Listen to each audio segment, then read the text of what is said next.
Leadership comes in all different forms and sizes, and we have leaders that are students, we have leaders who are professors, we have leaders in private practice, we have leaders in government. Today, I'm honored to welcome one of the greatest leaders in the profession of audiology, Dr. Gail Whitelaw. Dr. Whitelaw, thank you so much for joining us today. I want to give a very brief rundown of your background because you've done so much in leadership in the profession over the years. So if you don't mind, I'm going to read this out and then I want to ask you a bunch of questions. So Dr. Whitelaw, you are a clinical associate professor and director of speech, language, and hearing clinic at the Ohio State University. That's the Ohio State University in Columbus, Ohio. Can't forget the word the. She's also an audiology faculty member on the Leadership Education in Neurodevelopmental and Other Disorders grant at Nisonger Center at Ohio State, a maternal and child health training grant. Dr. Whitelaw has been involved with leadership aspects of the profession of audiology, including serving as the president of the American Academy of Audiology. She was the chair of the Board of Governors for the American Board of Audiology. She was also the president of the Ohio Academy of Audiology, and she's a Distinguished Audiology Fellow of the National Academies of Practice, and she's involved with interdisciplinary practice and education as part of interdisciplinary healthcare teams, including teams working with patients with traumatic brain injury and their families. Now, she's also, as many students will tell you, or graduates or, audiologists who are out there will tell you that she's committed to exemplary clinical education for Doctor of Audiology students while providing exceptional clinical care to patients. Her areas of expertise or interest, I should say, clinical interest, include auditory processing disorders, tinnitus and sound tolerance disorders, and issues related to functional hearing loss. I remember back in 2019 or so, myself and a big group of audiologists nominated her. And of course, she was a shoo-in for this, but she received the Outstanding Clinical Educator Award from the American Academy of Audiology in 2019. So once again, thank you so much for joining us. Can you tell us a little bit about, your background on how and why you got into audiology? Thank you so much, Amit. I really appreciate, you're such a dear friend, and I really appreciate this opportunity to talk. I was a child audiologist. You know how people talk about being child brides? I actually was a child audiologist. I met an audiologist at age 11 when I was doing a project through my church. And this person was at the Millridge School for the Hearing Impaired in Cleveland. And she told me about her job, and she showed me some of the things she did. And I remember going home and saying to my parents, that's what I want to do. And my dad had never heard the term audiologist. And his comment, like many parents would say, is, I don't even know what that is, but just be good at it. And I made the commitment at that age. I guess I consider myself a nerd from that perspective. I remember when I got to college and it seemed like, wow, audiology, it was so easy. That's because I read the damn textbooks like 4 or 5 times by that point in time. I remember doing a project in my chemistry class in high school, and everybody else was picking stuff about carbon and all of that. And I picked stuff about ears. And so I'm really fortunate because I think I'm one of the few people that I know in life now that I'm older and I have perspective, that has loved my job every single day, that has picked the right career, that has been able to grow with what we do as audiologists. So I'm just really grateful that the 11-year-old me had insight into what it would look like many years later. Yeah, and you're at the Ohio State University in Columbus. What is it about Ohio? A lot of audiologists I know, especially in leadership positions, they're either in Ohio or at the Ohio State or went to the Ohio State. What is it about Ohio or OSU that it's like the capital of audiology? That's a great question. And I have to say, I attribute a lot of that to the audiologists that are here. I just was recanting the story the other day that I had moved to Ohio from New York and got a phone call one day from Bob Glazer, another past president of AAA, somebody that I consider an incredible leader and an incredible mentor. And he said to me, you're going to be doing this thing, this advocacy thing, this governmental relations thing in Ohio. And it was called the Government Affairs Coalition. And I said, what is this GAC? And he said, first of all, we don't say GAC. Secondly, this is what it is. This is when you show up. This is what you do. And I didn't know Bob Glazer from anybody. So I went and said to somebody at the university, this guy, Bob Glazer, called me. And they're like, well, you better go. He's scary. And I didn't find Glazer to be scary. I found him to be an incredible mentor. And I think there's a lot of that happens in our state, that our state academy has always been very strong. And I'm a big proponent of state academies. Our state academy has always been very strong. So when you're a student that goes to one of our 4 programs, you see that in professionals, that when you reach out and say, hey, I'm kind of curious about this, like, tell me about this GAC thing, there's opportunities to bring you in. I think there's an expectation that if you're going to ever complain to anybody, you also have to bring a solution. And I really have enjoyed being here for so long. I think that at Ohio State, my colleagues are truly amazing audiologists. And we have, in my opinion, we recruit some of the best students in the country to come, and they come, we talk to them about the fact that we expect them to be incredible audiologists, but we also expect them to lead our field. And so that message happens. I think we talk about it at orientation from day one, and maybe even before they come to our program, because, that's not for everybody. Not everybody wants to be in one of those roles, but I'm interested. I'll just tell you another little story. I'm writing something for the American Tinnitus Association. And the person that's the editor that I'm working with said, hey, if you wanted to ask students to participate in this, you could. So I'm teaching the tinnitus class this semester. And on Friday morning, I threw it out and said, hey, if any of you guys want to write this with me, it'd be a great opportunity. It's a great resume builder, but man, we would have so much fun doing it. By the end of class, my emails are popping up. I have 5 students who are like, yeah, I'm in, count me in. I think that's a really great place to start. So I think that's where leadership begins. I don't think Ohio is unique. Any state can do that. Anybody can do that. And I hope that's the future of our profession in terms of bringing in cool young people who are going to change the profession on a national level. Yeah, and when we're talking about students, so we want California to be the next Ohio in the sense of at least students and leadership roles. And we have some very motivated students down here in Southern California where I'm at.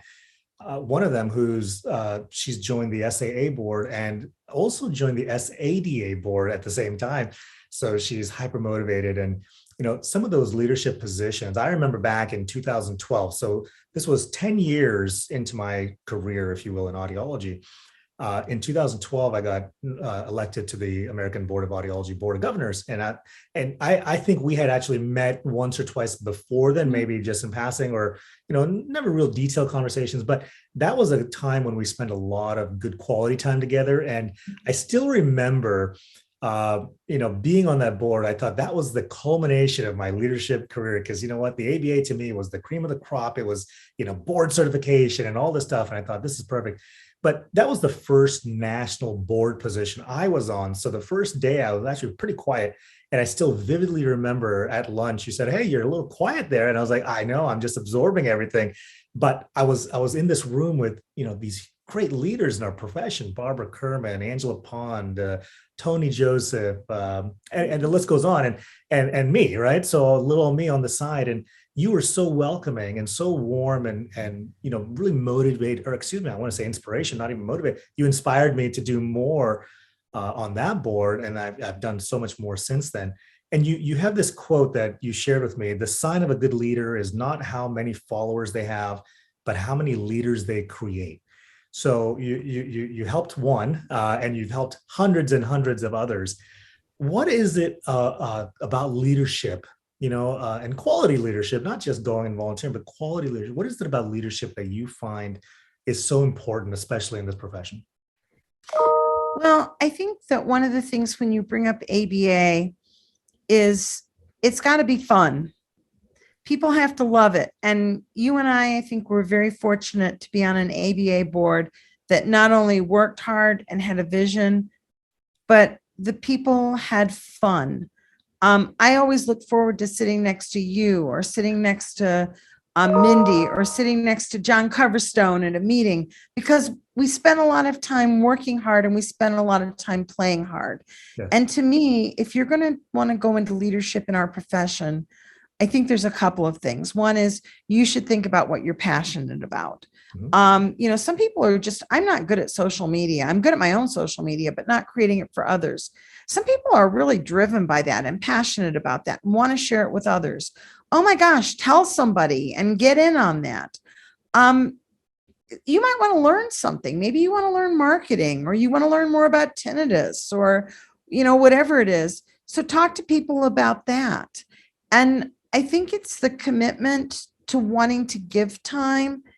And also, I have never felt, Amit, that I gave more time than I got back from the activity.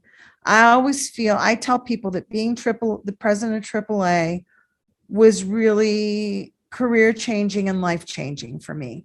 I met so many cool audiologists. I learned so much about our profession and about myself. And I know all this sounds sappy and Pollyanna-ish, but I don't think it's true. I think it's, these things are real. I don't think I'm being sappy or Pollyanna about this. I think it's really great to say, what do I have to do and what can I offer the field? And one of the things I think we are good at in Ohio, and one of the things I wish we were better at on the national level, is to say, how do we take someone's time? And I don't know, maybe you're really busy this year. You're busy every year, but you're really busy this year. But hey, right before the convention, there's stuff that you can do. I just got an email from Lori Zatelli talking about, and you probably got the same email, about being in the exhibit hall. I know we're not calling here tech, whatever we call it now, to go in and show people how to do real ear measures. I'm not going to have the time to do that this year, but I wish I did, because I'm really committed to best practices. So if you love best practice and you've got a little time to volunteer, come to AAA and volunteer your time showing people how to do real ear measures, because lots of people say they don't know how to do that. That to me is powerful leadership. It doesn't have to be, I'm on a board or I'm on a committee for so many years. It can be something where you might want to dip your toe in the water and see if it feels right for you. But I think those opportunities are amazing. And I'm just always so grateful for all the people that I've met in the field that I wouldn't have met hadn't I taken those opportunities. So I think that's really, how we build a leadership future, is by getting people involved and having them feel comfortable and looking at a diversity of people. I mean, one of the things I've always heard, and I think it's our history even before the American Academy of Audiology, is it's only certain people that get to be leaders. Well, that's not true. And I also find it frustrating sometimes where people are like, well, you're in a university, you have all the time in the world. Well, I don't. But I also realize that someone does pay my salary and I do get credit for some of these things. I want to reach out to people that are in other settings, private practice, educational audiology, industrial, and make sure that anybody who wants to have an opportunity to volunteer and expand their leadership skills, we can help them with that. It's not just the academy is a bunch of academics, or, these people have time and no one else does. So sorry, that was a long answer. No, it's very valid. And I think when we talk about leadership starts at the bottom, right? I mean, in private practice, when we talk about leadership, we try to inspire our patient care coordinators to be leaders. It doesn't have to be just the providers. It's everybody has an opportunity to be a leader. So it doesn't have to be just, hey, I have to be the president of AAA to be a leader. Mm-hmm. No, you can join a committee or a subcommittee for AAA and you can lead from there.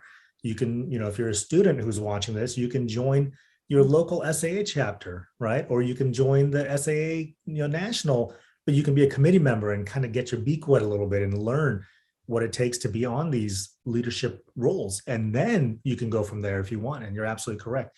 I do want to make a quick comment that, yeah, absolutely. John Coverstone, Mindy, you were talking about sitting next to us. I remember Torn Brazil had to separate Carrie Ormson and I because we were so we were goofing off way too much. So when you talk about having fun, absolutely. Yeah. So the profession is always changing, right? It's always evolving. There's always new things in the horizon. From when you were 11 and you started in this profession at 11 to now, I mean, you've seen a lot of changes in audiology. What are you seeing, or where do you see audiology heading in terms of the future?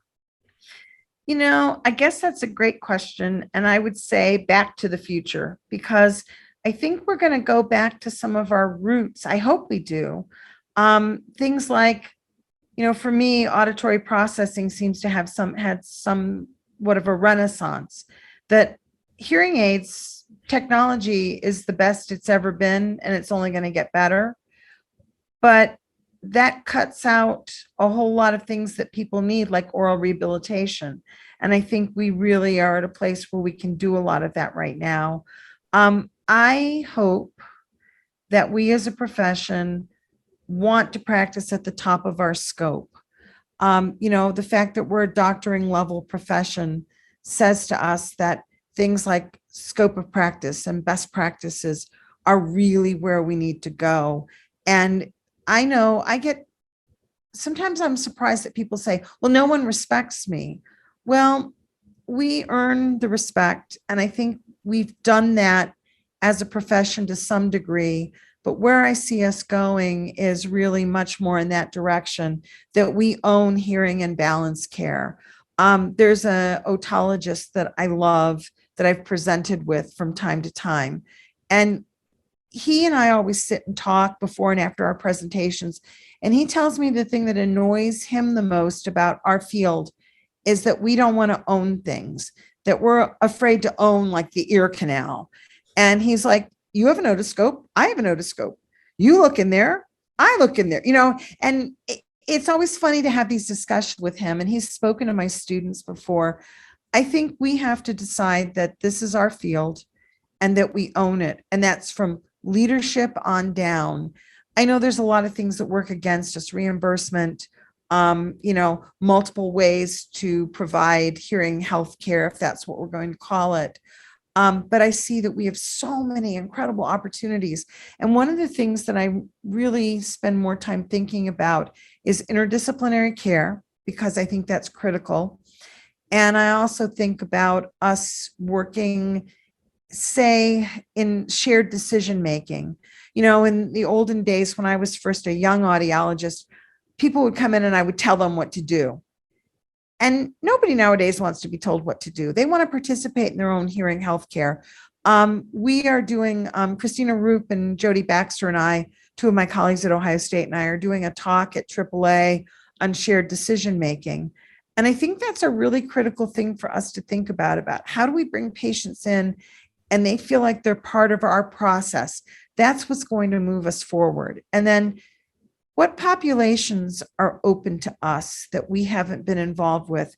You mentioned that I'm a member of the National Academies of Practice. With NAP, I'm in this group of looking at stroke and what should happen with people who've had strokes. And we just had a meeting on Friday. And of the top stroke programs in the country, none of them, not one, have an audiologist on their team, or is audiology even mentioned? And when you look at their best practices, it's amazing that audiology is not even mentioned. And there's some speech pathologists in this group with me, and nursing and OT. And the nurses and the speech pathologists were like livid that this was the case. So if we build it, people will come to our services. I truly believe that too. And I know it sounds like Pollyanna again, but I think we haven't even hit some of the tip of the iceberg of things that are available to us.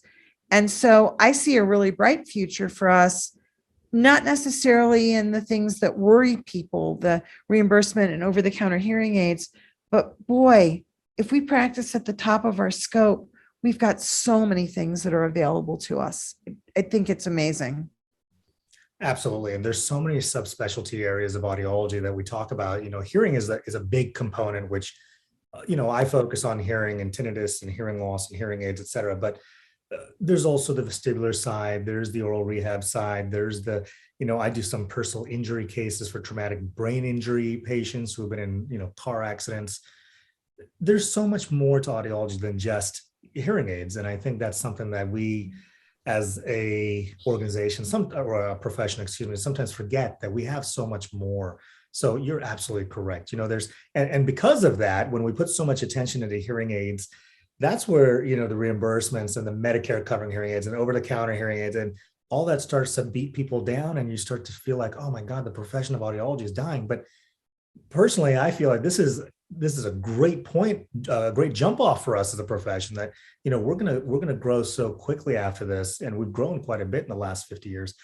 What do you recommend, or what advice would you have for somebody who just feels like, the fire is dimming for me? And that can be anybody from a student to a new graduate to even a seasoned audiologist. Mm-hmm.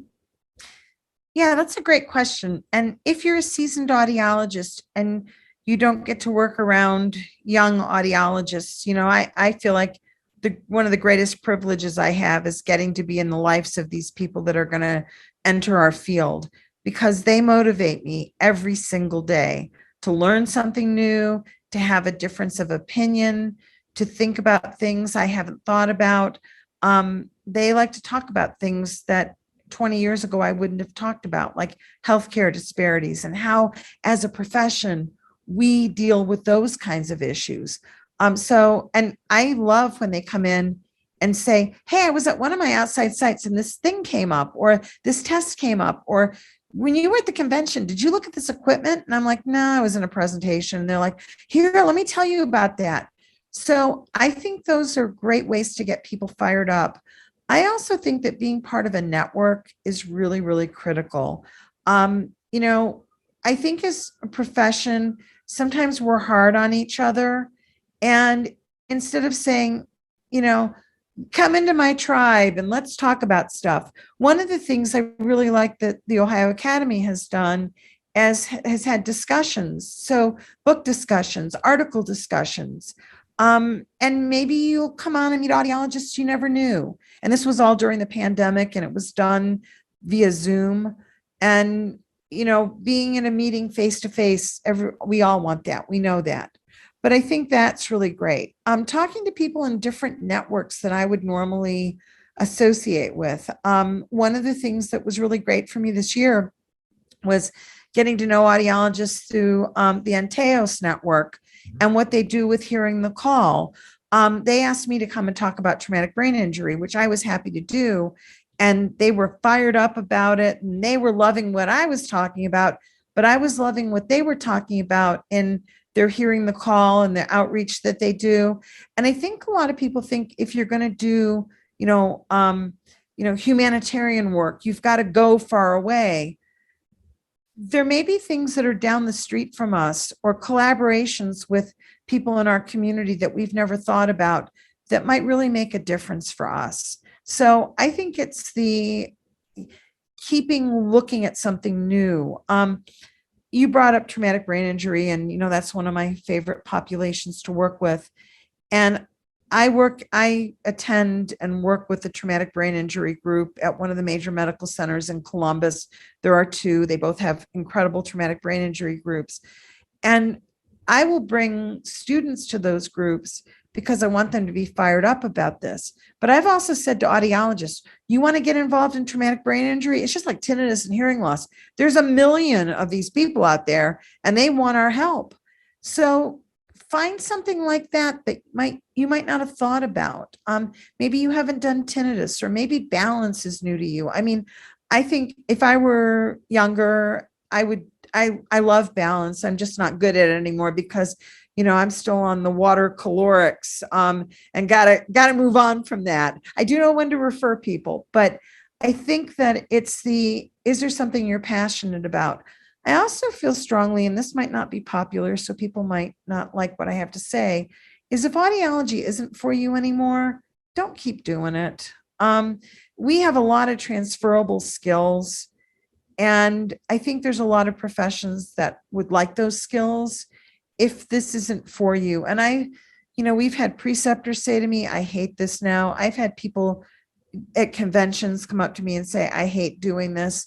Life is too short. And it's too short for us and it's too short for our patients. So I'm always happy to say to somebody, if you want to chat about something or get an idea or meet some of our students or be around people like you who have incredible energy and do incredibly cool things, fantastic. But if none of that fires you up, it may be time to do something different.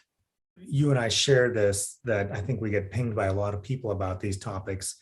Us and we started that Odd Boss group, which is a bunch of private practice owners. And in there, we hear it all, quite often. Hey, I'm tired. I'm exhausted. I'm not enjoying this anymore. Somebody recently posted that they lost their fire. So you're right. I mean, at some point, why suffer through something? Because, I always, what I usually will tell our students is that if you're suffering through something, your patients are also feeling that. So it's just not good, in the business side, it's just not good business to do that, right? So even on the medical side, you don't want to be the doctor who's, just 9 to 5 and not happy and just, hey, here's what you have and, get out of here.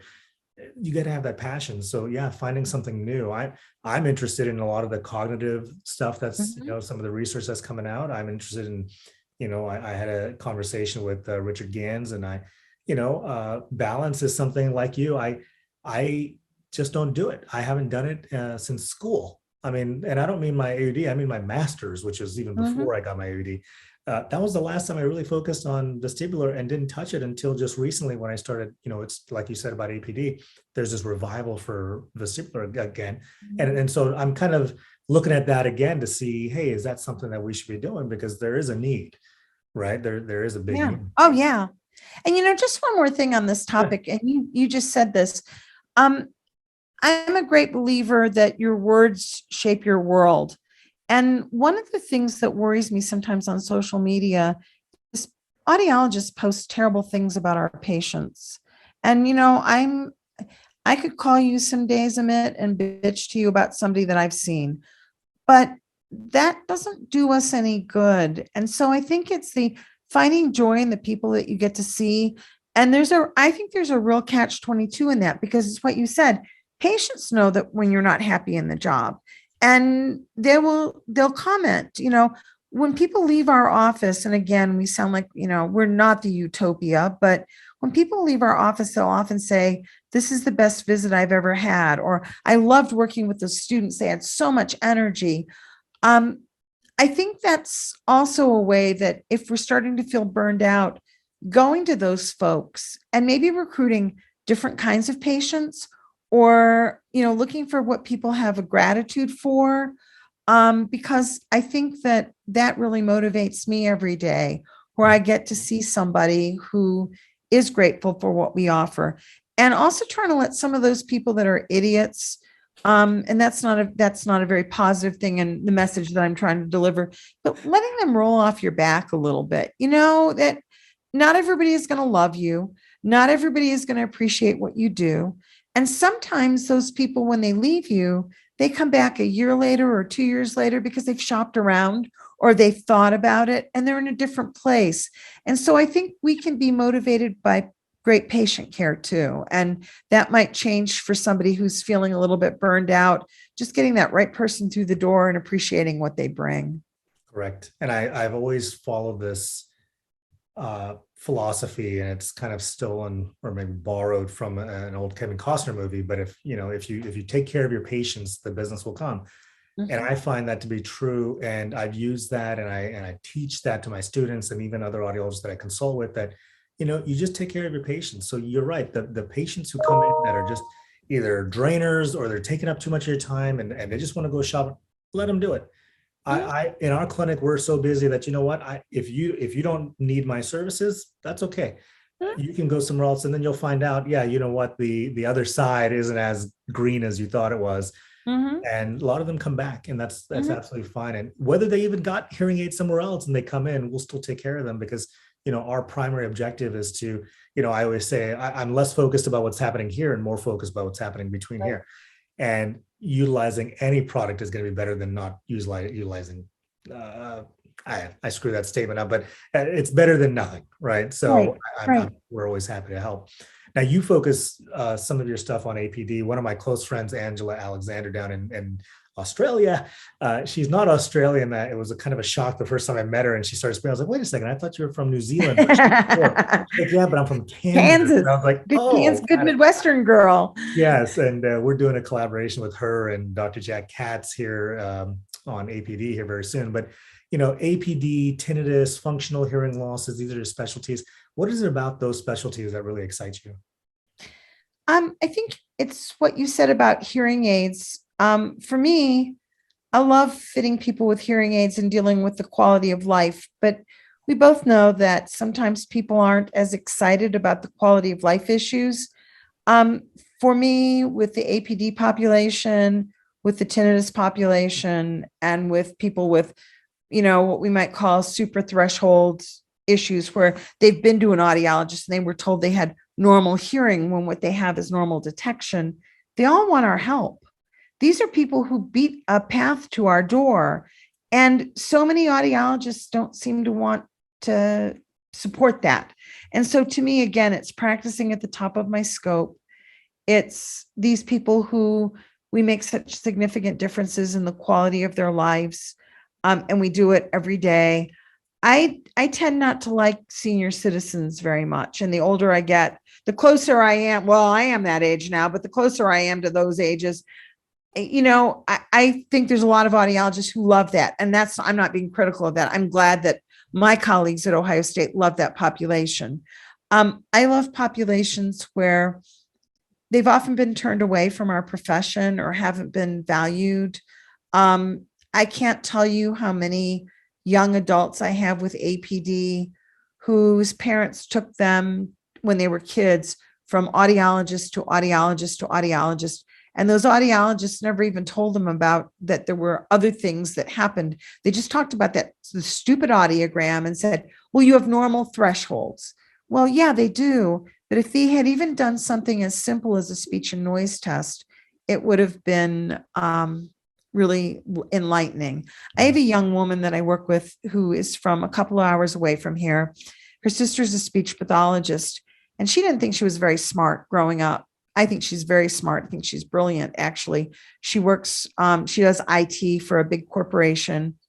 And when she reached out to me, her sister had read an article that I had written, and she said, you should go to Columbus and see this woman and see if she can help you. And her goals were really simple. She wanted to go to a soccer game, a professional soccer game with her sister and have a conversation with her. She wanted to go out to dinner with her significant other where he wasn't always listening to her say what and feeling frustrated about it. She wanted to be better in her workplace. Those are pretty simple goals, but they're pretty quality of life oriented. It's not like, I want to have a 15 dB gain on my audiogram or my real ear measures look better or whatever. She has normal hearing, totally APD. All of those goals were accomplished. We put mild gain hearing aids on her, which is a big thing we do in our place. And that's probably a lot of talk for a lot of different days. But she could not be happier. And she's referred, even though she's 2 hours away from us, a buku of family members to come to our clinic to see us. And, there's that book, it's called Raging Fans. It's a marketing book. Yep. I think that's what we do when we serve people's needs. And it's what you said before. When we actually serve people's needs, we create raging fans. They think about audiology in a different way. We're not hearing aid salespeople, and I never think of us that way, but I think some people in the world do. What we do is offer solutions for communication to improve quality of life, and the populations that I love are easy to do that with. And I also love the team aspect of that. I am fortunate this year at AAA. I'm in a featured session where we have people that are talking about traumatic brain injury. And this came out of the last place that I'd actually traveled to before the pandemic, which was the University of Pittsburgh, where I co-presented on traumatic brain injury with one of their athletic trainers. And Catherine Palmer said to me afterwards, you guys should do this at the AAA meeting. And so we have a team of people who work with traumatic brain injury. And I'm so excited about this because first of all, I work with a phys med doc, and I can't wait for him to meet our entire profession. He loves audiology, he refers to audiology all the time. And I can't wait for my colleagues to meet him and think about how you replicate that in your own communities, how you meet the John Pedricks of the world. His name is John Pedrick. How you meet Kendra, Kendra Betts, my speech language pathologist, who's just amazing. And that's really a wonderful thing of having that, being part of a team and changing people's lives in that way. The tinnitus part, I really love, because you can take care of, a lot of our patients, we take care of them right in the clinic and they leave with silence, which is unbelievable. And it's just life-changing. I know before we got on camera, I talked to you about, I was interviewed yesterday and I tested this guy's hearing, and he also has tinnitus. And during the evaluation, just stimulating some of those areas of his hearing, suddenly he looked at me from the booth. He's like, it's weird. I was like, what? He goes, I'm not hearing my tinnitus right now. And I was like, I haven't done anything yet. All we've been doing is just testing your hearing. And it's just amazing how people suffer through that, not realizing that there's help and there's hope, and there's so much we can do, APD, like you said, and tinnitus and all these other aspects of audiology. It's great. I'm going to put links down below in the summary of, or the bio here of this video of all the associations that we've been talking about throughout this interview today. And so before we wrap up, Gail, where do you see yourself? You've done so much already, but where do you see yourself in 5 years from now? That's a great question. I think that I want to keep doing what I'm doing for as long as I can keep doing it. So as long as I have passion about it, and as long as I'm healthy, I plan on, I hope to be a Marion Downs or a Jim Jerger, and I don't ever consider myself in those categories, but to have that kind of longevity. But one of the things that's really, and I mentioned this earlier, I really have come to appreciate what my profession hasn't been, and I'd like to be part of the change. And that change is, how do we as a profession do a better job of addressing healthcare disparities? How do we look at diversity in different ways that maybe we've never looked at before? As long as I've been an audiologist, Amit, we've complained that our profession isn't very diverse. And I got to be part of that solution. And I feel like, there's so many incredible things that are present right now that are broader than audiology, that I hope to be part of some of those. I love teaching about healthcare disparities, but I also love learning about it. This past year, one of our students got a Schweitzer Award, which funds community health projects. And her project is with the Columbus Free Clinic. And I've gotten the privilege of kind of hanging on her coattails with this and changing people's lives who otherwise wouldn't be able to afford hearing aids, or even accessing a clinic where they could get a audiologic evaluation. And because she's got funding, and this is an amazing young woman, and she's going to go on to do great things for our profession, but allowing me to be part of that has really helped me to see things a bit differently. And so I hope that in 5 years, I'll see more changes in our field in terms of being able to do outreach with people who need our services that maybe otherwise couldn't have afforded them or didn't know about them. And also, how do we go about diversifying our profession so that audiologists look like the people that we serve? I think that's really important. And I'm really passionate about that. And that might sound strange coming from an old white woman, but I think it's one of those things where that also ties into leadership goals that I would have. So I hope in the next 5 years, some of those things become realities for me and for our profession. You're absolutely amazing, Gail. I really appreciate you taking the time on a Sunday to record this with me. And Dr. Gail Whitelaw, before I let you go, any last thoughts or pieces of advice before we log off here? Oh, I think I pontificated enough for a Sunday, but I hope that anybody who's watching this, if you do feel down about our field or you have questions about anything we were talking about, I am always happy to hear from audiologists, because it's one of the things that does motivate me. So shoot me an email, and I'm happy to talk further. If you want to say you disagree with anything I said today, I'm happy to talk about that too, because I always learn from those things. So I'm very grateful for the opportunity to talk about this, and looking forward to seeing people hopefully in person in the next year.